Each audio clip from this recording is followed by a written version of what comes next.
Introduction. Too many of us are too stressed, too often. This is simply a product of the world we live in.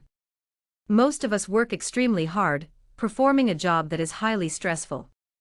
We have deadlines, we have people shouting at us, we have threats of termination. And our lifestyles, probably the happiness and health of our family, or future family, is riding on our success. We then commute home through busy streets / on a busy train.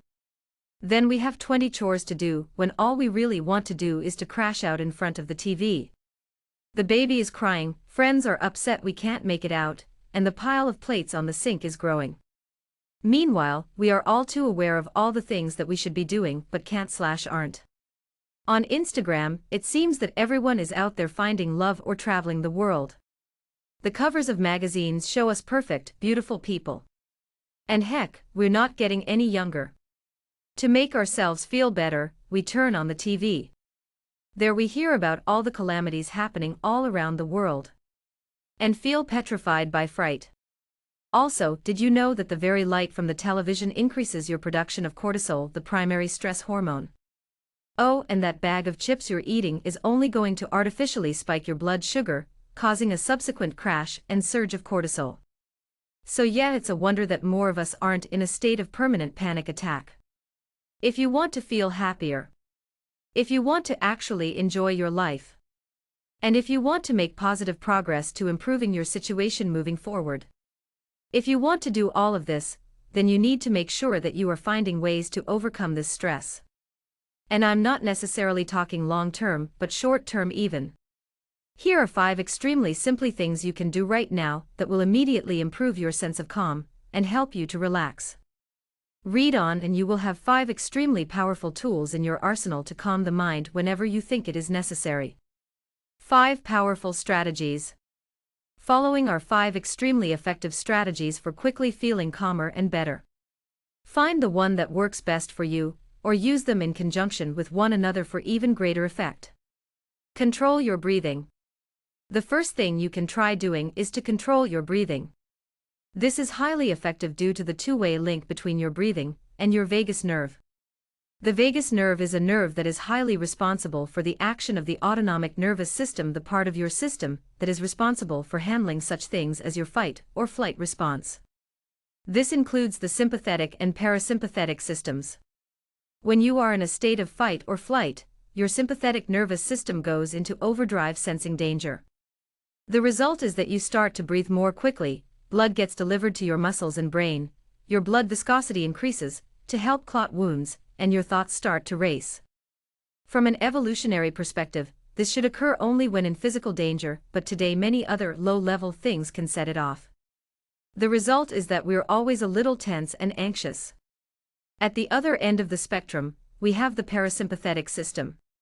This is responsible for the state known as rest and digest, which helps to increase anabolism, muscle and tissue building, to calm the mind, and to strengthen the immune system.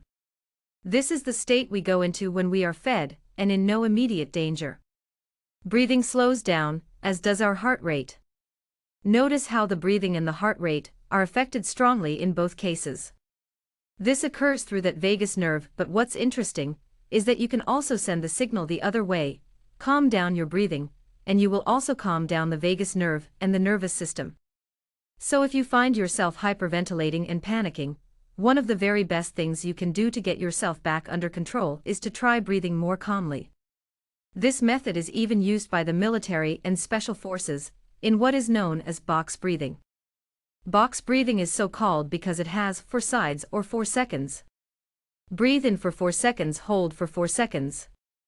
Breathe out for 4 seconds, hold for 4 seconds. Do this for a couple of minutes and you'll find that your heart rate slows down and your biochemistry changes in order to help you keep a more level head.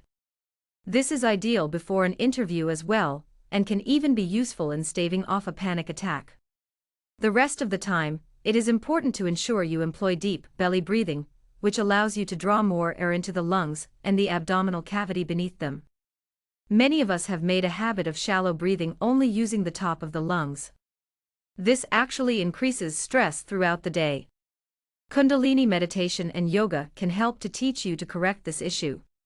Try some meditation. That box breathing could be considered an example of a type of meditation.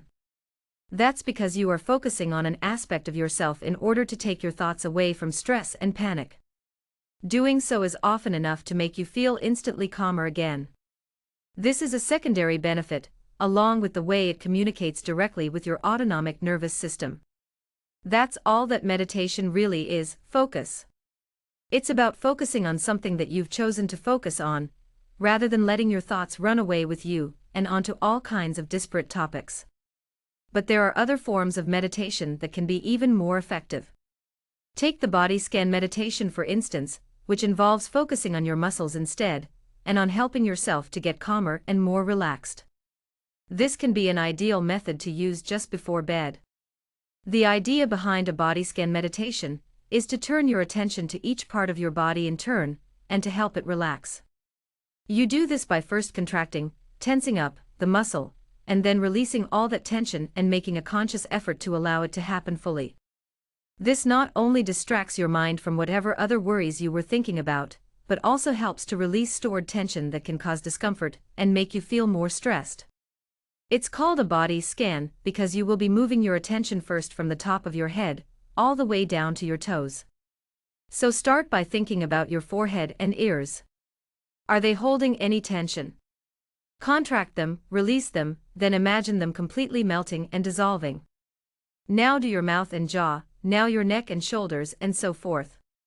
This is a great option to use just before going to sleep. Have a smoothie. Okay, so this one might seem a little less game-changing than a breathing technique used by the special forces. In fact though, having a smoothie can be just as effective at combating your stress on multiple different fronts. Firstly, when you drink a smoothie, you will be elevating your blood sugar. This is important because it helps you to control your own hormone balance, which is closely connected to appetite and diet. You see, when we don't eat enough, our bodies don't have enough sugar and respond by increasing cortisol. It's essentially saying, get out there and find something to eat. We don't interpret it as that though. Rather, we interpret it as a kind of shakiness and anxiety that we can't quite put our fingers on. And here's the thing, when you have cortisol in your blood, everything seems to be a little worse. We think that our thoughts control our moods, but very often the relationship works in reverse: our moods control our thoughts. Suddenly, things start to seem terrible, and we find ourselves worrying without knowing why. But you have that smoothie, and what happens? The body processes the sugar, which in turn triggers a release of tryptophan as a byproduct. This reaches the brain, where it is converted into serotonin, the feel-good hormone. What's more, is that the vitamin C found in smoothie also helps to improve your mood, and is also used in the synthesis of serotonin. Then there are all the other beneficial micronutrients in smoothie that the brain uses in order to ensure order.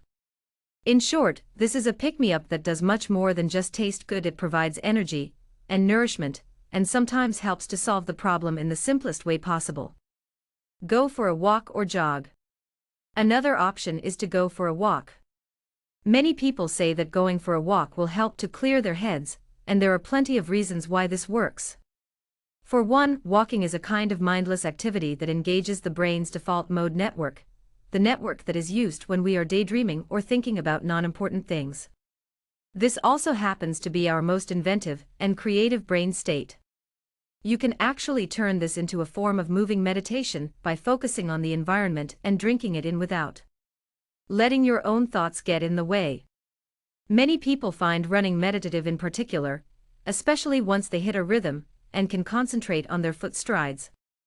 At the same time, being in the sun can help to boost the mood. This is particularly true for anyone who suffers from SAD, seasonal affective disorder. The fresh air helps too, filling our lungs and brains with energy. But if you can find somewhere scenic to walk, then this will help even further. You'll be able to look around at the grass and trees, and just experience being away from the urban bustle. Not only does the quiet do you good, but we have an evolutionary response to greenery that makes us feel calm and at peace. This is because once upon a time, finding trees and grass meant food and shelter. Even today, the result is the same, and some studies show that looking at the color green alone is enough to lower the heart rate. Read a good book. Finally, you could try reading a good book even just for 10 minutes. This is a good way to put you in a calmer state of mind, partly because it means you'll be entertained by something you enjoy. But what's more, is that reading is almost like a form of meditation in its own right. When you read, your attention needs to be 100% on the passage of text in front of you. This means that you can't worry about anything, or let your mind wander elsewhere, which in turn means you aren't going to be stressed. Have you ever looked up from a good book and found yourself disoriented, unsure what time it is? This is because your consciousness has been entirely engrossed in that book, something that rarely happens under normal circumstances. The same thing can happen to an extent with a good movie, but reading is even better at it because it actually takes over your inner monologue. Closing comments. These are just a few examples of things you can do to quickly calm your mind. There are of course other forms of meditation to try: massage, warm baths, and power naps, to name just a few.